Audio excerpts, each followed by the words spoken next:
ദൈവനാമത്തിന് മഹത്വം ഉണ്ടാവട്ടെ. പ്രിയവായന സുഹൃത്ത്, താങ്കൾക്ക് യേശു കർത്താവിൻ്റെ നാമത്തിൽ സ്നേഹവന്ദനം. ഇന്ന് ഓഗസ്റ്റ് 5 തീയതി, ഒന്നാമത്തെ വായനാഭാഗം 2 ശമൂവേൽ 23 അധ്യായം. അതിൻ്റെ ടൈറ്റിലായിട്ട് എഴുതിയിരിക്കുന്നത് ദാവീദിൻ്റെ അന്ത്യവാക്യങ്ങൾ എന്നാണ്. ദാവീദിൻ്റെ അന്ത്യവാക്യങ്ങൾ എന്ന് പറഞ്ഞിട്ടാണ് ടൈറ്റിൽ എഴുതിയിരിക്കുന്നത്. കാരണം ഈ ശമൂവേൽ പ്രവാചകൻ്റെ പുസ്തകം ഇവിടെ അവസാനിക്കുകയും ഒക്കെ ചെയ്യുകയാണ്.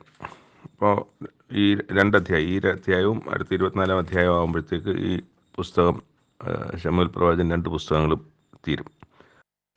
എന്നിട്ട് താഴോട്ട് ഇശായി പുത്രൻ ചൊല്ലുന്നു, ഔന്നത്യം പ്രാപിച്ച പുരുഷൻ ചൊല്ലുന്നു, ദാവീദിൻ ദൈവത്താൽ അഭിഷിക്തൻ, ഇസ്രായേലിൻ മധുര ഗായകൻ തന്നെ എന്ന് പറഞ്ഞിട്ട് താഴോട്ട് കുറച്ച് കാര്യങ്ങൾ പറയുകയാണ്. യഹോവയുടെ ആത്മാവ് എന്നിൽ സംസാരിക്കുന്നു, അവൻ്റെ വചനം എൻ്റെ നാവിന്മേലിരിക്കുന്നു, ഇസ്രായേലിൻ്റെ ദൈവം കൽപ്പിച്ചു എന്നൊക്കെ പറഞ്ഞൊരു പാട്ട് രൂപത്തിലാണ് എഴുതിയിരിക്കുന്നത്.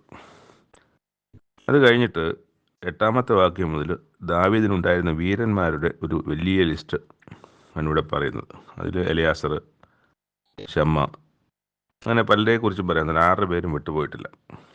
അതിൻ്റെ ഏറ്റവും അതിനകത്ത് ഉള്ള ഒരു വീരന്മാരുടെ 3 വീരന്മാരെ കുറിച്ച് പറയുന്നുണ്ട്. അതിൽ ശൗല് പട്ടാളവുമായിട്ട് വന്ന് കിടന്നുറങ്ങുന്ന സമയത്ത് അവരുടെ ഇടയിൽ പോയി അവിടുത്തെ കിണറ്റിലെ വെള്ളം കൊണ്ടുവരാൻ പറയുമ്പോൾ അത് തൻ്റെ ജീവനെ വകവയ്ക്കാതെ പോയി കൊണ്ടുവന്ന വീരന്മാരുടെ ആണ് അതിലേറ്റവും മുന്നിൽ നിൽക്കുന്ന വീരന്മാർ. അവരെ കുറിച്ച് പറയുന്നുണ്ട്. അപ്പം അങ്ങനെ അബീശായി, സഹോദരൻ്റെ മകനായ അബീശായി, അബീശായി അതിൽ ഏറ്റവും വീരനായിട്ടും ഒക്കെ പറയുന്നുണ്ട്. ഇതിൻ്റെ അവസാനത്തിലെത്തുമ്പോഴത്തേക്ക് ഊരിയാവിനെ കുറിച്ചും പറയുന്നുണ്ട്. അങ്ങനെ 37 പേരുടെ ലിസ്റ്റാണ് ഇതിനകത്ത് പറഞ്ഞിരിക്കുന്നത്. അത് പറഞ്ഞു തീർക്കാനോ വേറെ പറയാനോ ഒന്നുമില്ല. അത് ഒന്ന് മനസ്സിരുത്തി വായിക്കുക എന്നുള്ളതാണ് അതിനെക്കുറിച്ച് പറയാനുള്ളത്. അങ്ങനെ ആ 23 അധ്യായത്തിനെ കുറിച്ചുള്ള വിവരണം ഇവിടെ സമാപിക്കുന്നു. 2-ാമത്തെ വായനാഭാഗം യിരെമ്യാ പ്രവാചകന്റെ പുസ്തകം 26-ാം അധ്യായം. അവിടെ ദൈവത്തിൻ്റെ അരുളപ്പാട് യിരെമ്യാ പ്രവാചകൻ പറയുന്നൊരു കാലത്തെക്കുറിച്ച് എഴുതിയിരിക്കുന്നത് യോശിയാവിൻ്റെ മകനായ യഹൂദ രാജാവായ യെഹോയാക്കീമിൻ്റെ വാഴ്ചയുടെ ആരംഭത്തിൽ. അപ്പോൾ യെഹോയാക്കീം രാജാവ് ഭരണം ആരംഭിക്കുന്ന ആ സമയത്ത് ഉണ്ടായ അരുളപ്പാടാണ്. പോയി പറയുന്നത്, നീ ആലയത്തിൻ്റെ അവിടെ പോയി നിൽക്കണം, ആലയത്തിൻ്റെ പ്രാകാരത്തിൽ പോയി നിൽക്കണം. അവിടെ വന്ന് യഹൂദ പട്ടണങ്ങളിലൊക്കെ വരുന്ന ആലയത്തിൽ നമസ്കരിക്കാൻ വരുന്നവരോട് ഞാൻ നിന്നോട് കൽപ്പിക്കുന്ന കാര്യങ്ങൾ പറയണം. ഒരു കാര്യം പോലും വിട്ടുകളയരുത്. അവരുടെ ദുഷ്പ്രവൃത്തികൾ നിമിത്തം ഞാൻ അവർക്ക് വരുവാൻ വിചാരിച്ചിരിക്കുന്ന അനർത്ഥത്തെക്കുറിച്ച് ഞാൻ അനുഭവിക്കുന്ന വണ്ണം പക്ഷെ അവർ കേട്ട് ഓരോരുത്തൻ തൻ്റെ ദുർമാർഗം വിട്ടുതിരിയുമായിരിക്കും. അപ്പോൾ ഞാൻ അനുഭവിക്കേണ്ടത് എന്താണ്? ഞാൻ അനുഭവിക്കേണ്ടത് അവർക്ക് വരുത്തുവാൻ വെച്ചിരിക്കുന്ന ശിക്ഷ ഒഴിവാക്കാൻ വേണ്ടി തക്കവണ്ണം എനിക്കും എൻ്റെ മനസ്സ് അനുവദിപ്പിക്കപ്പെടണം ദൈവത്തിൻ്റെ. അതിനെന്ത് ചെയ്യണം? അവരോരോരുത്തൻ തൻ്റെ ദുർമാർഗം വിട്ടുതിരിയണം. അതിനെന്ത് ചെയ്യണം? നീ പോയി അവരോട് സംസാരിക്കണം. ഇതാണ് കാര്യം. അവരോട് പറയേണ്ടത് എന്തെന്നാൽ, യഹോവ ഇപ്രകാരം അരുളി ചെയ്യുന്നു, ഞാൻ ഇടവിടാതെ നിങ്ങളുടെ അടുക്കൽ അയച്ചു പറയിച്ചിട്ടും നിങ്ങൾ കൂട്ടാക്കാതിരുന്ന എൻ്റെ ദാസന്മാരായ പ്രവാചകന്മാരുടെ വചനങ്ങളെ കേൾപ്പാനും ഞാൻ നിങ്ങളുടെ മുമ്പിൽ വെച്ച എൻ്റെ ന്യായപ്രമാണത്തെ അനുസരിച്ച് നടപ്പാനും നിങ്ങൾ എൻ്റെ വാക്ക് കേൾക്കുകയില്ലെങ്കിൽ ഞാൻ ഈ ആലയത്തെ ശീലോവിന് തുല്യമാക്കി ഈ നഗരത്തെ ഭൂമിയിലുള്ള സകല ജാതികൾക്കും ശാപവാക്യമാക്കി തീർക്കും. യിരെമ്യാവ് ഈ വാക്കുകളൊക്കെയും പറയുന്നത് പുരോഹിതന്മാരും പ്രവാചകന്മാരും സകല ജനവും കേട്ടു. അപ്പം അത് കേൾപ്പിക്കാനാണല്ലോ പറഞ്ഞയച്ചത് ദൈവം. ആ കാര്യം അവിടെ വിജയിച്ചു എന്ന് നമുക്ക് കാണാം. പക്ഷേ ഈ പറഞ്ഞ വാക്യം ഏതാണ്? എൻ്റെ ന്യായപ്രമാണത്തെ അനുസരിച്ച് നടപ്പാനും നിങ്ങൾ എൻ്റെ വാക്ക് കേൾക്കുകയില്ലെങ്കിൽ ഞാൻ ഈ ആലയത്തെ ശീലോവിന് തുല്യമാക്കി ഈ നഗരത്തെ ഭൂമിയിലുള്ള സകല ജാതികൾക്കും ശാപവാക്യമാക്കി തീർക്കും. ശീലോവിലാണ് ആരുണ്ടായിരുന്നത്? നമ്മുടെ ഏലി പുരോഹിതനുണ്ടായിരുന്നത്, അതോ ശമൂവേൽ പ്രവാചകനാണോ? എന്തായാലും അങ്ങനൊരു ആലയമല്ല, ദൈവത്തിൻ്റെ ഒരു സ്ഥലം അവിടെ ഉണ്ടായിരുന്നു. ദൈവത്തിൻ്റെ പൂജാഗിരി ഉണ്ടായിരുന്നു. ദൈവത്തിൻ്റെ പുരോഹിതൻ അവിടെ ഉണ്ടായിരുന്നു. ആളുകൾ അവിടെ പോയി തങ്ങളുടെ ദൈവാലോചന കേൾക്കാൻ വേണ്ടി പുരോഹിതൻ്റെ അടുത്ത് വരുമായിരുന്നു. യാഗങ്ങൾ അർപ്പിക്കാൻ വരുമായിരുന്നു. അങ്ങനെ ഒരു കേന്ദ്രമുണ്ടായിരുന്നു. അവിടെ നിന്നാണ് നോബിലേക്ക് അത് മാറുന്നത്. അപ്പോൾ ആ ശീലോ ഇല്ല. ദൈവത്തിൻ്റെ പ്രധാനപ്പെട്ട സ്ഥലമായിരുന്ന ദൈവത്തിൻ്റെ ജനം ആരാധനയ്ക്കായി വന്നുകൂടി ആ സ്ഥലം നശിപ്പിക്കപ്പെട്ടു. ആര് നശിപ്പിച്ചു? ദൈവം തന്നെ നശിപ്പിച്ചു. അതുപോലെ ഈ യെരുശലേമിനെയും ഇവർ ഊറ്റം കൊള്ളുന്ന, അഭിമാനിക്കുന്ന ഈ സ്ഥലത്തെയും നശിപ്പിക്കും എന്നാണ് ഇവിടെ പറഞ്ഞത്. ആരാ? യിരെമ്യാവാണ് പറഞ്ഞത്. ദൈവത്തെ ആരും ഇവിടെ കണ്ടില്ല. യിരെമ്യാ പറയുന്നതായിട്ടാണ് ഇവർ കണ്ടത്. അപ്പോൾ ഇതൊക്കെയും പറഞ്ഞു തീർന്നപ്പോഴത്തേക്ക് ജനം യിരെമ്യാവിനെ പിടിച്ചു. നീ മരിക്കണം നിശ്ചയം. ഈ ആലയം ശീലോവിന് തുല്യമാകും, ഈ നഗരം നിവാസികളില്ലാതെ ശൂന്യമാകും എന്ന് നീ യഹോവയുടെ നാമത്തിൽ പ്രവചിക്കുന്ന എന്ത് എന്ന് പറഞ്ഞ് ജനമൊക്കെയും യഹോവയുടെ ആലയത്തിൽ യിരെമ്യാവിൻ്റെ അടുക്കൽ വന്നുകൂടി. ഈ കാര്യം യഹൂദ പ്രഭുക്കന്മാർ കേട്ടപ്പോഴോ അവർ രാജാവിൻ്റെ അരമനയിൽ ചെന്ന് യഹോവയുടെ ആലയത്തിലേക്ക് കയറി ചെന്നു. യഹോവയുടെ ആലയത്തിൻ്റെ പുതിയ പടിവാതിൽ പ്രവേശനത്തിലിരുന്നു. പുരോഹിതന്മാരും പ്രവാചകന്മാരും പ്രഭുക്കന്മാരോടും ഈ സകല ജനത്തോടും, ഈ മനുഷ്യൻ മരണയോഗ്യൻ, അവൻ ഈ നഗരത്തിന് വിരോധമായി പ്രവചിച്ചിരിക്കുന്നത് നിങ്ങൾ സ്വന്തം ചെവി കൊണ്ട് കേട്ടുവല്ലോ എന്ന് പറഞ്ഞു. ഇത് അവർ പറഞ്ഞതാണ്. എന്നാൽ ഇവിടെ യിരെമ്യാ പ്രവാചകൻ അതിന് മറുപടി പറയുന്നുണ്ട്. അവിടെ ഭയപ്പെടുന്നില്ല. കാരണം ദൈവം അയച്ചതാണെന്നുള്ള ബോധ്യം യിരെമ്യാ പ്രവാചകൻ നന്നായിട്ടുണ്ട്. നിങ്ങൾ കേട്ടിരിക്കുന്ന വാക്കുകളൊക്കെയും ഈ ആലയത്തിനും ഈ നഗരത്തിനും വിരോധമായി പ്രവചിപ്പാൻ യഹോവ എന്നെ അയച്ചിരിക്കുന്നു. ആകയാൽ നിങ്ങൾ നിങ്ങളുടെ നടപ്പും പ്രവൃത്തികളും നന്നാക്കി നിങ്ങളുടെ ദൈവമായ യഹോവയുടെ വാക്ക് കേട്ടനുസരിപ്പിൻ. എന്നാൽ യഹോവ നിങ്ങൾക്ക് വിരോധമായി അരുളി ചെയ്തിരിക്കുന്ന അനർത്ഥത്തെക്കുറിച്ച് അനുദപിക്കും. ഞാനോ ഇതാ നിങ്ങളുടെ കയ്യിലിരിക്കുന്നു. നിങ്ങൾക്ക് ഇഷ്ടവും ന്യായവുമായി തോന്നുന്നൊക്കെ എന്നോട് ചെയ്തു. ഞാൻ നിങ്ങളുടെ മുമ്പിലുണ്ട്. നിങ്ങൾക്ക് എന്ത് വേണേലും എന്നോട് ചെയ്യാം.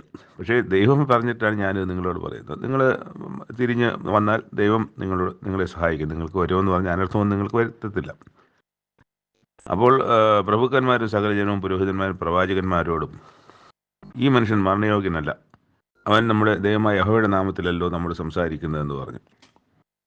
ഇത് പറയുന്നത് പ്രഭുക്കന്മാരും സകല ജനവുമാണ്. അവർ പറയുന്നത് പുരോഹിതന്മാരോടും പ്രവാചകന്മാരോടുമാണ് പറയുന്നത്. ഈ മനുഷ്യൻ മരണയോഗ്യനല്ല, അവൻ നമ്മുടെ ദൈവമായ യഹോവയുടെ നാമത്തിലല്ലോ സംസാരിക്കുന്നത്. ഇവിടെ വില്ലന്മാരായി നിൽക്കുന്നത് പുരോഹിതന്മാരും പ്രവാചകന്മാരുമാണ് എന്നുള്ളതും കൂടെ നമുക്ക് മനസ്സിലാക്കാം. കാരണം അവർ ആ സ്ഥലത്തെ അല്ലെങ്കിൽ ജനത്തിൻ്റെ പ്രധാന സ്ഥാനം അലങ്കരിക്കുകയും അവർ അതുകൊണ്ട് ഉപജീവനം നടത്തുകയും സഭയിൽ അല്ലെങ്കിൽ ജനത്തിൻ്റെ ഇടയിൽ പ്രമാണിമാരും ഒക്കെ ആയിട്ട് തുടർന്നു പോകുന്നതാണ്. അവർക്ക് നഷ്ടപ്പെടുന്നതിനെ സംബന്ധിച്ച് ചിന്തിക്കാനൊക്കുന്ന കാര്യമല്ല. അതാണ് അതിനകത്ത് അടിസ്ഥാനപരമായ കാര്യം.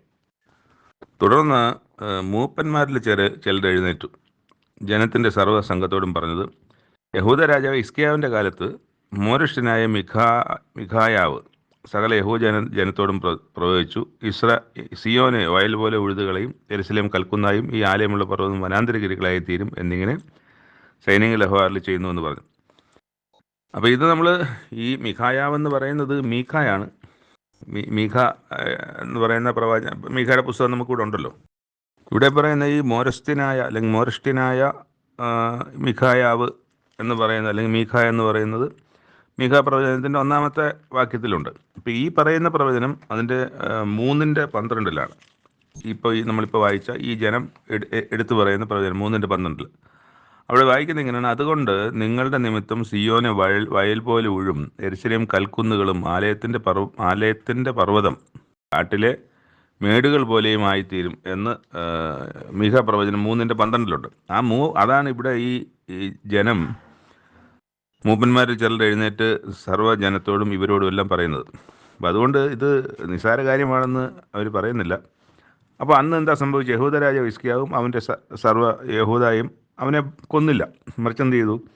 ദൈവത്തെ ഭയപ്പെട്ട് ആ പറഞ്ഞ വാചനം അവർ കേട്ടിട്ട് യഹോവയോട് ക്ഷമയ്ക്ക് യാചിച്ചു. താൻ അവർക്ക് വരുത്തുമെന്ന് പറഞ്ഞ അനർത്ഥത്തെ കുറിച്ച് യഹോവ അനുദപിക്കുകയും ചെയ്തില്ലയോ?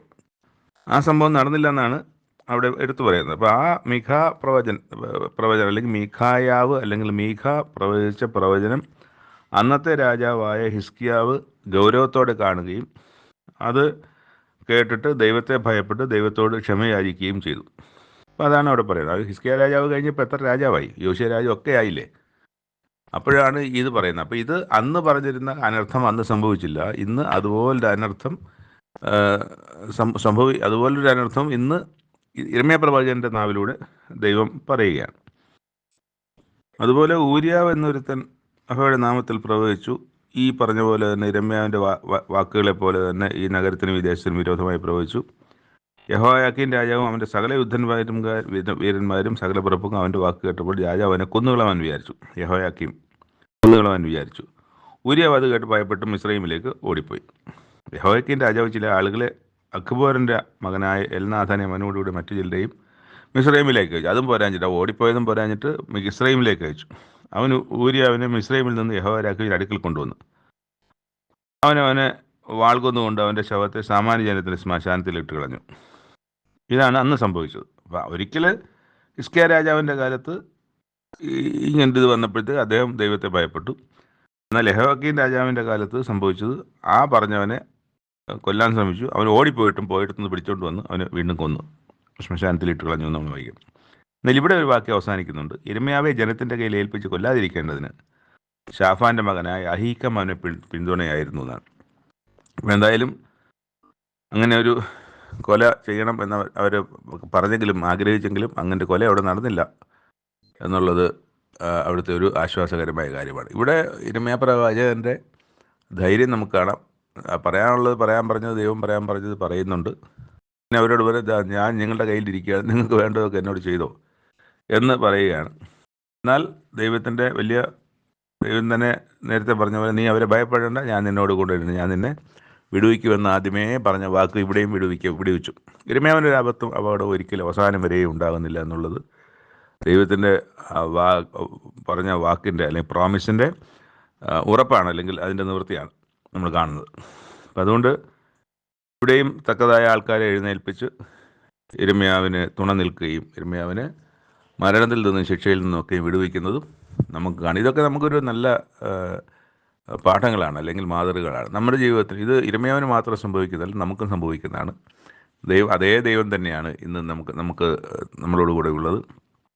ആ ദൈവം യിരെമ്യാ പ്രവാചകന് ലഭിക്കാത്ത വലിയൊരു ഭാഗ്യം നമുക്ക് ലഭിച്ചത് നമുക്ക് ഒരു യേശുക്രിസ്തു എന്നൊരു അഡ്വക്കേറ്റ് അല്ലെങ്കിൽ ഒരു മീഡിയേറ്റർ അല്ലെങ്കിൽ ഒരു പുരോഹിതൻ നമുക്കുണ്ട് എന്നുള്ളതാണ്.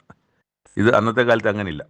അന്നൊരു പുരോഹിതന്മാരാണ്. പുരോഹിതന്മാർ യേശുക്രിസ്തുവിനെ പോലെയല്ല. പുരോഹിതന്മാരെല്ലാം എല്ലാവരുമല്ല, കുറേ പുരോഹിതന്മാരെല്ലാം അവരവരുടെ സ്വന്തം കാര്യത്തിനും അവിടെ വരുന്ന വരുമാനമൊക്കെയും കൊണ്ടുപോകാനും അന്യായമായി കാര്യങ്ങളെ തീരുമാനിക്കാനും ഒക്കെ പലരും അതിനെ ഉപയോഗിച്ചിട്ടുണ്ട്. പക്ഷേ യേശുക്രിസ്തുവിനെ സംബന്ധിച്ച് യേശുക്രിസ്തു നീതിമാനായ ന്യായത്തോടെ കാര്യങ്ങൾ ചെയ്യുന്ന, നമ്മളോട് അനുതാപം കാണിക്കാൻ അല്ലെങ്കിൽ സഹതാപം കാണിക്കാൻ മനസ്സിൽ. കാരണം നമ്മൾ അനുഭവിച്ചതിനേക്കാളും എല്ലാം വലിയ കഷ്ടങ്ങൾ യേശുക്രിസ്തു അനുഭവിച്ചിട്ടുള്ളത് കൊണ്ട് അത് യേശുക്രിസ്തുവിന് മനസ്സിലാകും എന്നുള്ളതാണ്. മറ്റു പുരോഹിതന്മാരല്ലോ സുഖത്തിൻ്റെയും ഒക്കെ മടിത്തട്ടിൽ ജീവിച്ച പുരോഹിതന്മാർക്ക് അതൊന്നും മനസ്സിലാകില്ല. പക്ഷേ യേശുക്രിസ്തുവിന് ഇത് മനസ്സിലാകും. യേശുക്രിസ്തു ആ കഷ്ടത്തിൽ കൂടി കടന്നുപോയവനാണ്. അതാണ് അവർക്കില്ലാത്തൊരു ഭാഗ്യം. അപ്പം നമുക്ക് കൂടുതൽ സൗജന്യങ്ങളും കൂടുതൽ നന്നായി ജീവിക്കാനും ഒക്കെയുള്ള സാഹചര്യമാണ് പഴയ നിയമകാലത്തെക്കാളും ഇന്നുള്ളത് എന്നുള്ളത് കൂടി നമ്മളിവിടെ ഓർക്കേണ്ടതാണ്. പക്ഷേ അത് നമ്മൾ സ്വീകരിക്കണം, നമ്മളത് അവയിൽ ചെയ്യണം, നമ്മളത് സ്വായത്തമാക്കണം. അത് ചുമ്മാ കിട്ടുന്നതല്ല, അതിനൊരു വില, നമ്മുടെ ഒരു മനസ്സിൻ്റെ, ഹൃദയത്തിൻ്റെ, നിലപാടിൻ്റെ, തീരുമാനത്തിൻ്റെ ഒക്കെയും ഒരു വില നമ്മളതിന് കൊടുക്കേണ്ടതുണ്ട്. നമ്മുടെ ജീവിതം അതിൻ്റെ തക്കവണ്ണം രൂപപ്പെടുത്തേണ്ടതുണ്ട്. ദൈവം സഹായിക്കും. ക്രിസ്തു നമുക്ക് വേണ്ടി സഹായത്തിനായിട്ട് ദൈവത്തിന് നമുക്ക് മധ്യേ ഉണ്ട് എന്നുള്ളത് ഉറപ്പിക്കുക. മൂന്നാമത്തെ വായനാഭാഗത്തിൽ നിന്ന് റോമർക്കെഴുതിയ ലേഖനം അവസാനിക്കുകയാണ്. 16 അധ്യായങ്ങളാണ് ഉള്ളത്. 15-16 അധ്യായങ്ങളാണ് നമുക്കിന്ന് നോക്കാനുള്ളത്. എന്നിട്ട് ഇന്നലത്തെ ആ വായനയുടെ തുടർച്ച എന്ന നിലയിൽ നമുക്ക് വായിക്കാൻ കഴിയുന്നത്, നമ്മൾ ശക്തരായ നാം അശക്തരായ ബലഹീനതകളെ ചുമക്കണം. തൊട്ട് മുമ്പിലത്തെ അധ്യായത്തിൽ നമ്മൾ വായിക്കുന്നുണ്ട്, വിശ്വാസത്തിൽ നിന്ന് ഉത്ഭവിക്കാത്തതൊക്കെയും പാപമത്രേ. അപ്പം അങ്ങനെ ഉള്ളവരും അല്ലെങ്കിൽ ബലഹീനരായവരും ഒക്കെ ഉണ്ട്. എന്നാൽ മറ്റുള്ളവർ ബലഹീനരായതുകൊണ്ട് അവരെ തള്ളിക്കളയുകയോ അവരെ കൊള്ളരുതാത്ത അല്ലെങ്കിൽ നിസ്സാരന്മാരായോ കാണുകയോ ഒന്നും ചെയ്യരുത്. അവരെയും കൂടെ കൂട്ടിക്കൊണ്ട് അവർക്ക് ആവശ്യമായ സഹായം ചെയ്തുകൊണ്ട് അവരെ ധൈര്യപ്പെടുത്തിക്കൊണ്ട് നമ്മൾ പ്രവർത്തിക്കണം. അതോടൊപ്പം നമ്മൾ ഈ പൗലോസ് അപ്പോസ്തലൻ പറയുന്ന ആൾക്കാർ അവർ ബലമുള്ളവരായിരിക്കും, വിശ്വാസത്തിൽ കൂടുതലുള്ളവരായിരിക്കും, അവർ പ്രശ്നങ്ങൾ പ്രതികൂലം വരുമ്പോൾ ശക്തിയോടെ നിൽക്കുന്നവരായിരിക്കും, മറ്റുള്ളവർക്ക് ധർമ്മം ചെയ്യുന്നവരായിരിക്കും, വിശുദ്ധിയിൽ നിൽക്കുന്നവരെ. അതുകൊണ്ട് ഞാൻ കേമനാണെന്നും ഈ ബലഹീനൻ അവനെ കൊണ്ടൊന്നിനും കൊള്ളത്തില്ല എന്നുള്ള ചിന്ത വരരുത് എന്നാണ് അവിടെ പറയുന്നത്. അതായത് തന്നിൽ തന്നെ പ്രസാദിക്കാതിരിക്കുകയും വേണം. നമ്മിൽ ഓരോരുത്തൻ കൂട്ടുകാരനെ നന്മയ്ക്കായിട്ട്, ആത്മീയ വർധനയ്ക്കായിട്ട് വേണ്ടി പ്രസാദിപ്പിക്കണം.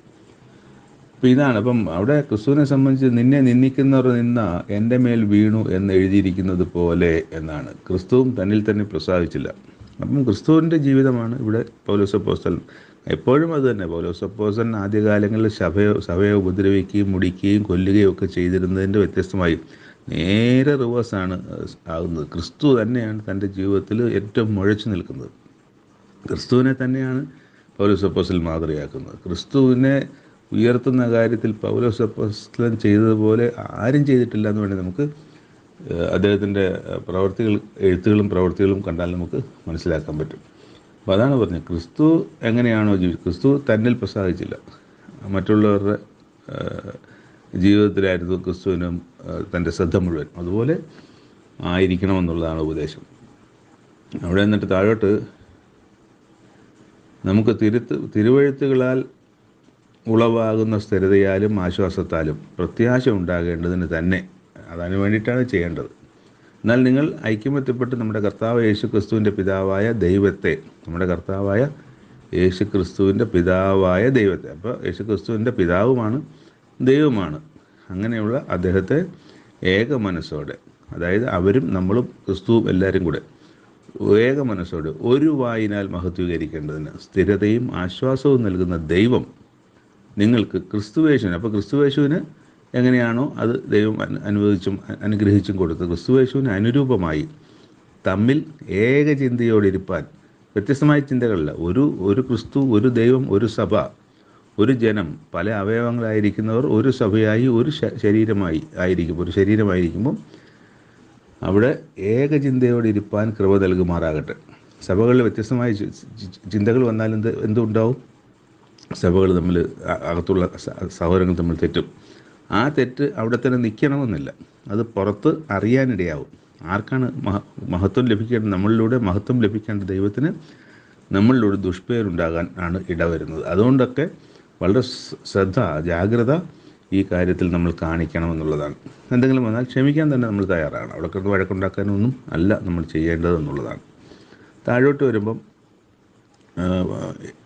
സങ്കീർത്തനത്തിലെയും യെശയ്യാപ്രവാചകനിലെയും ഒക്കെയുള്ള ചില കോട്ടുകളൊക്കെ അവിടെ എഴുതിയിട്ടുണ്ട്. ജാതികളുടെ ഇടയിൽ നിന്നെ വാഴ്ത്തി നിൻ്റെ നാമത്തിന് സ്തുതി പാടുവെന്നും, ജാതികളെ അവൻ്റെ ജനത്തോട് ഒന്നിച്ച് ആനന്ദിപ്പിരെന്നും, സകല ജാതികളുമായുള്ളവരെ കർത്താവിനെ സ്തുതി. അപ്പം ജാതികളിലേക്ക് ഇത് എത്തുന്നതിനെ സംബന്ധിച്ചാണ് യെശയ്യാപ്രവാചകനിലും ഇശായിയുടെ പേരും ജാതികളെ ഭരിപ്പാൻ എഴുന്നേൽക്കുന്നവനുമായവനുണ്ടാകും, അവനിൽ ജാതികൾ പ്രത്യാശ വയ്ക്കും, യേശുക്രിസ്തുവിനെ സംബന്ധിച്ച് പറഞ്ഞിരിക്കുന്നതാണ് എന്ന് യെശയ്യാ പറയുന്നത്. എന്നാൽ പ്രത്യാശ നൽകുന്ന ദൈവം പരിശുദ്ധാത്മാവിൻ്റെ ശക്തിയാൽ നിങ്ങൾ പ്രത്യാശയിൽ സമൃദ്ധിയുള്ളവരായി വിശ്വസിക്കുന്നതിലുള്ള സകല സന്തോഷവും സമാധാനവും കൊണ്ട് നിങ്ങളെ നിറയ്ക്കുമാറാകട്ടെ. അപ്പോൾ ഇങ്ങനെ നിറയ്ക്കുമാറാകട്ടെ എന്നൊക്കെ പറയുന്ന ആശംസകൾ തുടങ്ങിയിട്ടുണ്ട് ഈ 15-ലും.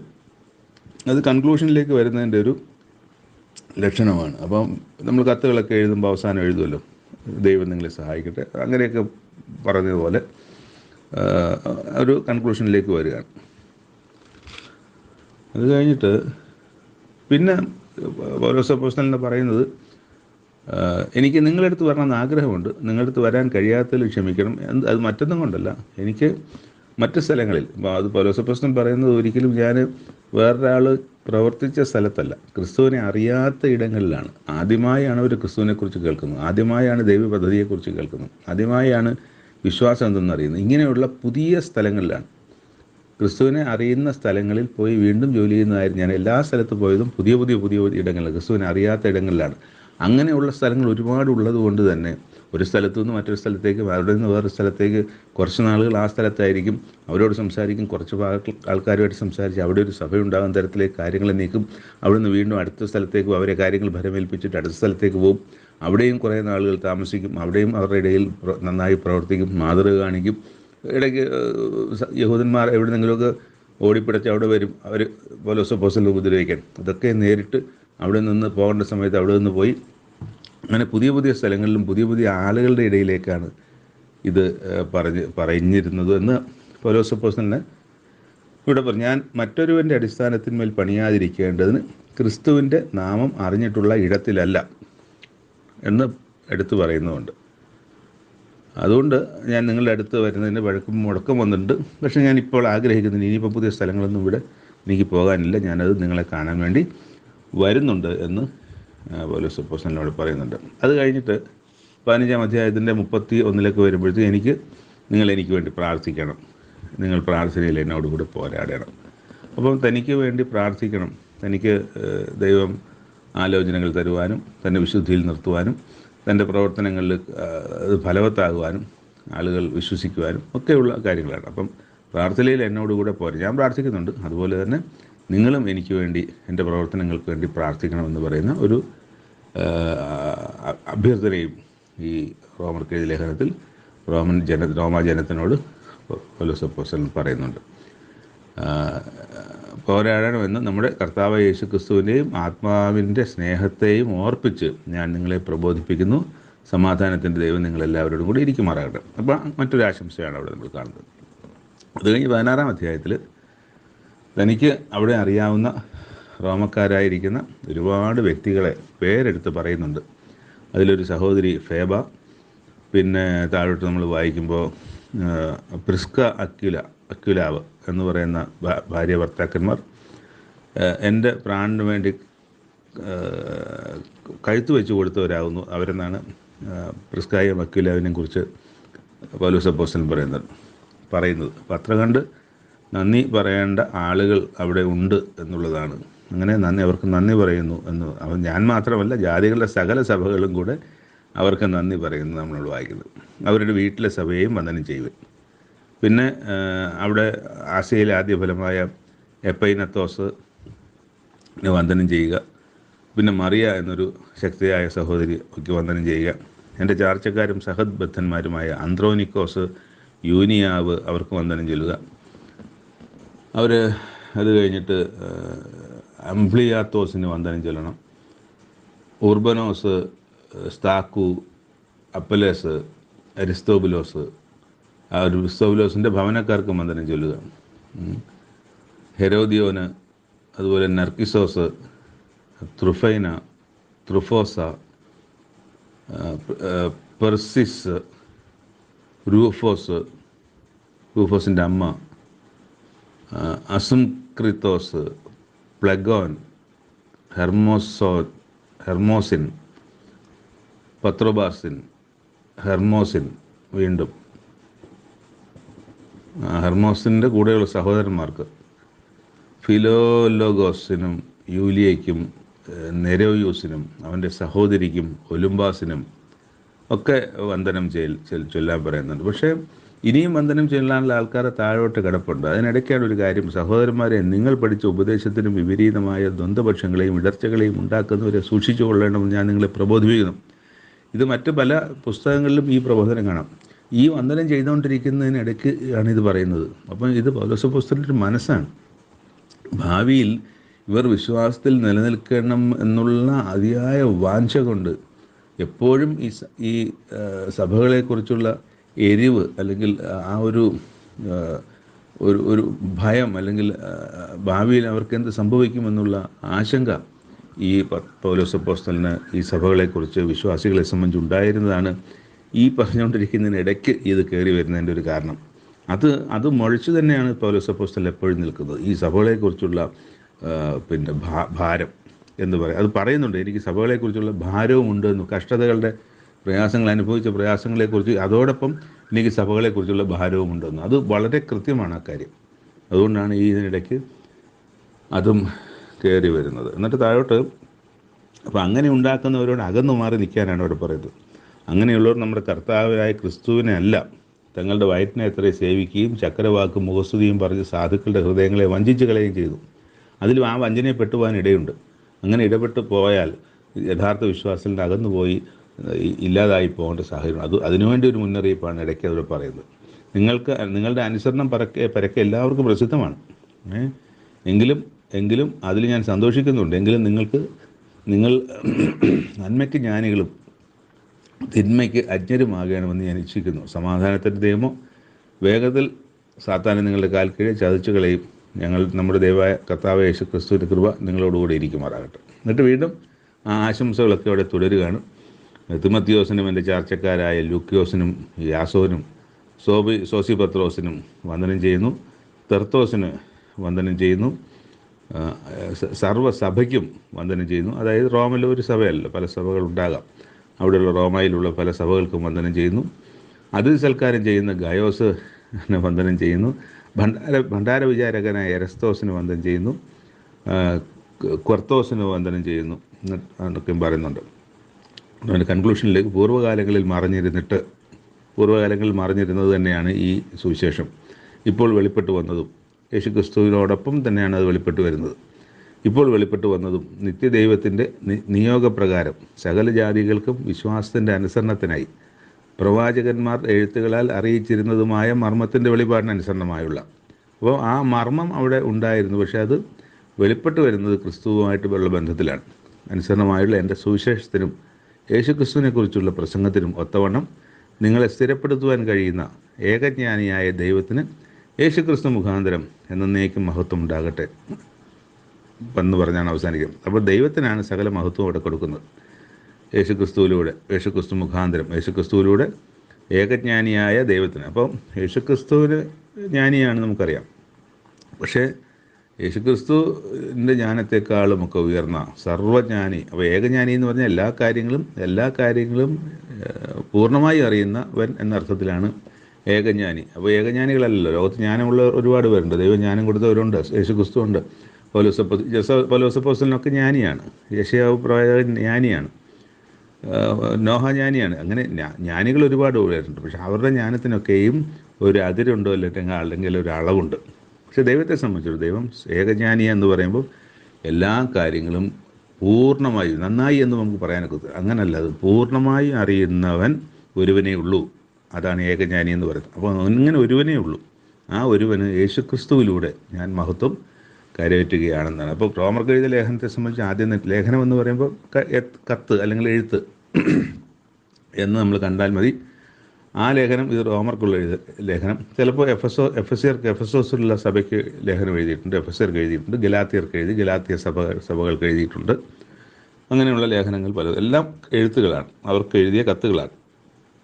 ഇപ്പം ഇവിടെ നമുക്ക് മറ്റെല്ലാ ലേഖനങ്ങളെക്കാളും മുന്തി നിൽക്കുന്ന ഡെയിലി ജീവിത എങ്ങനെയാണെന്നുള്ള പ്രാക്ടിക്കൽ ക്രിസ്ത്യൻ ലൈഫിനെ, ഡെയിലി ലൈഫിനെ, ടൈം ടു ടൈമുള്ള മിനിറ്റ് ടു മിനിറ്റുള്ള നമ്മുടെ ക്രിസ്തീയ ജീവിതത്തെ ഏറ്റവും ഭംഗിയായി ചെയ്യാൻ ഉള്ള ഉപദേശങ്ങൾ ഇതിനകത്തുണ്ട്. അപ്പോൾ അതുകൊണ്ട് വീണ്ടും വീണ്ടും വീണ്ടും വീണ്ടും റോമർക്ക് എഴുതിയ ലേഖനം വായിക്കുമ്പോൾ നമുക്ക് കൂടുതൽ തെളിച്ചത്തിലേക്ക് നമ്മുടെ ജീവിതത്തെ ക്രിസ്തുവിന് അനുരൂപമാക്കി ദൈവത്തിന് പ്രസാദകരമാക്കി ജീവിക്കാൻ നമുക്ക് ഈ ലേഖനം നമ്മളെല്ലാവരും സഹായിക്കും. അങ്ങനെ സഹായിക്കട്ടെ എന്ന് കൂടി ആശംസിച്ചും പ്രാർത്ഥിച്ചും കൊണ്ട് അവസാനിപ്പിക്കുന്നു. എല്ലാവർക്കും നന്ദി.